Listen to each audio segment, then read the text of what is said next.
29일 수요일 사도행전 13장 13절로 31절 마가의 이탈과 바울의 전진입니다.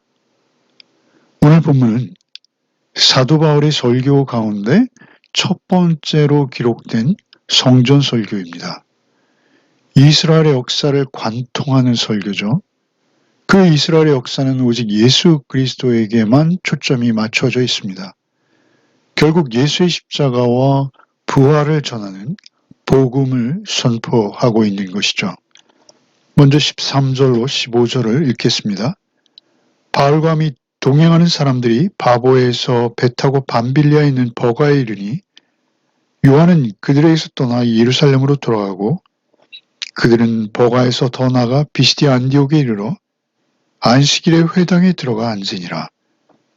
율법과 선지자의 글을 읽은 후에 회당장들이 사람을 보내오므로 이르되 형제들아 만일 백성을 권할 말이 있거든 말하라 하니. 먼저 13절은 요한 마가가 선교 일행을 떠나서 예루살렘으로 돌아가 버린 것을 밝히고 있습니다. 왜 마가가 버가에서 돌아갔는지 성경은 구체적으로 언급하지 않습니다. 그가 너무나 힘들고 위험한 여정이 겁이 나서 그랬다라는 주장이 있지만 정확한 이유는 역시 성경이 밝히고 있지 않습니다. 다만 그가 돌아감으로 인해서 바울과 바나바가 15장에서 2차 선교행을 앞두고 크게 다투어 서로 갈라서게 되는 것이죠. 마가는 결국 바울과 바나바가 갈라서는 이유를 제공하고 있는 것입니다. 다시 본문 14절에서 그들은 비시디아 안디옥에 도착하는 모습이죠. 마가는 떠났지만 나머지 일행은 성령님의 인도하심으로 험준한 길을 계속 걸을 수 있었습니다. 비시디아 안디옥은 버가로부터 북쪽으로 약 160km나 더 올라간 지역이죠. 더욱이 버가에서 안디옥에 이르려면 타우로스라는 아주 험준한 산맥을 넘어가야 합니다. 도보로 걸어서 이 산맥을 넘는 것은 군인들도 굉장히 힘든 코스라고 합니다. 그들은 오직 복음을 전하겠다는 일념으로 성령의 도우심을 받아 그 160km를 걷는 것은 물론이요. 그 높은 산맥을 넘어서 안디옥에 도착합니다. 그리고 안디옥의 회당에 들어가는 것이죠. 안디옥은 상당한 규모의 도시였고 많은 유대인들이 살고 있었던 것으로 전해집니다. 그곳의 유대인 회당에서 안식일 예배에 참석하게 된 것이죠. 회당장은 일행을 보고 회당 예배에서 무슨 권면할 말이 있는지 먼저 묻게 됩니다. 일행의 모습이 신실한 유대인이었고 또 신뢰할 만하다고 여겨진 것입니다. 이제 16절로 31절을 읽겠습니다. 바울이 일어나 손짓하며 말하되 이스라엘 사람들과 및 하나님을 경외하는 사람들아 들으라. 이 이스라엘 백성의 하나님이 우리 조상들을 택하시고 애굽 땅에서 나그네 된 그 백성을 높여 큰 권능으로 인도하여내사 광야에서 약 40년간 그들의 소행을 참으시고 가나안 땅 7족속을 멸하사 그 땅을 기업으로 주시기까지 약 450년간이라. 그 후에 선지자 사무엘 때까지 사사를 주셨더니 그 후에 그들이 왕을 구하거늘 하나님이 베냐민 지파 사람 기스의 아들 사울을 40년간 주셨다가 패하시고 다윗을 왕으로 세우시고 증언하여 이르시되 내가 이새의 아들 다윗을 만나니 내 마음에 맞는 사람이라 내 뜻을 다 이루리라 하시더니 하나님이 약속하신 대로 이 사람의 후손에서 이스라엘을 위하여 구주를 세우셨으니 곧 예수라. 그가 오시기에 앞서 요한이 먼저 회개의 세례를 이스라엘 모든 백성에게 전파하니라.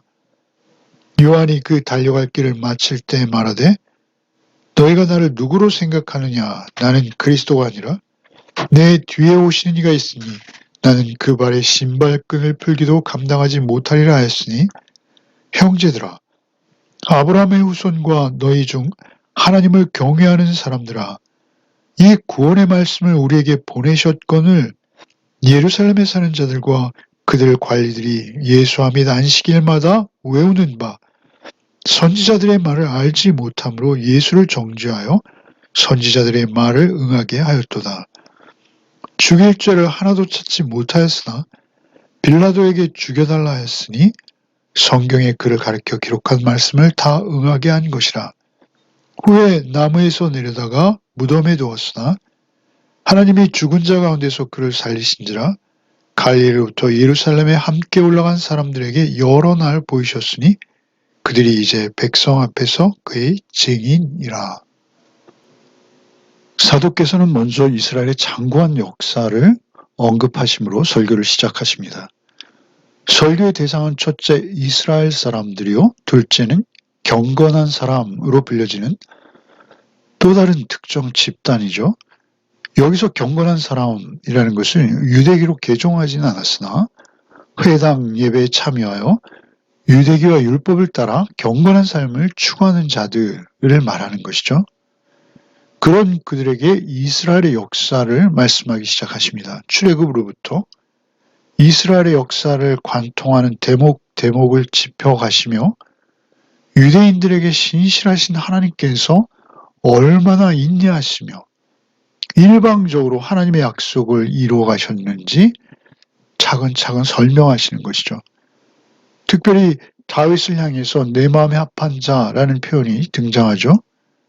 다윗이 하나님에 의해서 계획된 구원의 역사에 결정적 역할을 감당할 것을 성경이 예언했다라는 것을 강조하시는 것이죠. 다윗이 내 뜻을 다 이루게 할 것이다 라고도 말씀하셨죠.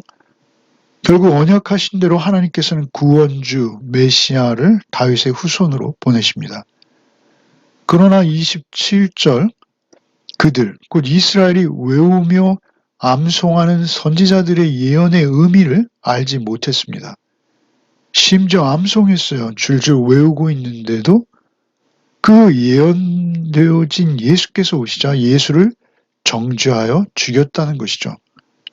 죽일 만한 죄를 하나도 찾지 못했음에도 죽음에 이르게 했다라는 것을 강조하십니다.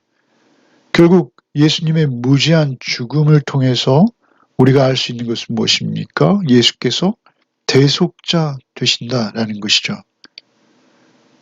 유대인들은 안식일마다 회당에 모여서 모세의 율법과 선지자의 글을 큰 소리로 낭독하고 암송하기를 반복했습니다. 그럼에도 성경을 바르게 알지 못한 것이죠. 무지했어요. 그래서 성경에 예언된 예수를 죽인 것이죠. 성경에 대한 무지, 그것은 결국 진리를 죽이고 진리를 회방하는 결과를 낳는 지울 수 없는 죄악이 된 것이죠. 바울 사도 역시 유대교에 있을 때 자신이 무지해서 회방자요 핍박자요 포행자였다라고 고백하는 것을 우리가 볼 수 있지 않습니까? 무지해서 범한 것이라도 결코 면죄되지 않는다는 것이죠. 결국 예수를 정죄하고 죽음에 이르게 함으로 그 결과는 놀랍게도 하나님이 예언하시고 약속하신 대로 선지자들의 말을 이루게 되었다라는 것입니다. 일찍이 구약의 선지자들은 그리스도께서 자기 백성에게 오히려 배척받게 될 것을 예언하신 바 있으시죠. 결국 유대인들의 악함을 고발하는 것이며 동시에 성경이 예언하신 바를 성경에 기록된 대로 철저히 이루시는 하나님의 신실하심을 사도께서는 강조하시는 것입니다. 그렇게 해서 장사 지냈으나 30절에 하나님께서 죽은 자 가운데에서 저를 살리셨다라고 예수의 부활을 선포하십니다. 예수 그리스도의 부활은 무엇을 의미합니까? 예수를 죽음에 내어준 인간의 무지와 그 배척에 대해서 잘못을 지적하는 것이죠. 예수께서만이 진실로 하나님의 약속들에 대한 성취라는 것을 그 부활 자체가 확증하고 있는 것이죠. 예수에 대한 정죄와 처형이 얼마나 불법적이며 부당한 것인가를 부활이 여지없이 보여주고 있는 것입니다. 반대로 또한 예수의 생애, 즉 예수의 말과 행동 모두가 정당한 것이다 라는 점이 부활을 통해서 증명되어지는 것이죠. 그리고 이제 마지막으로 31절에 부활하신 예수께서는 여러 날을 사람들에게 보이셨고 그 부활의 예수를 만난 자들은 모두 그리스도의 증인이 되었다라는 것을 말씀하시고 계속 설교를 이어가시는 것이죠. 결국 이스라엘의 역사 모두는 예수 그리스도에게 집중되고 예수 그리스도를 향하고 있는 것입니다. 바울 사도가 지금까지 말씀한 것은 어느 누구도 하나님의 계획을 모르고 있었다는 것입니다. 저마다 자신의 삶을 살기에만 분주하고 있었던 것이죠.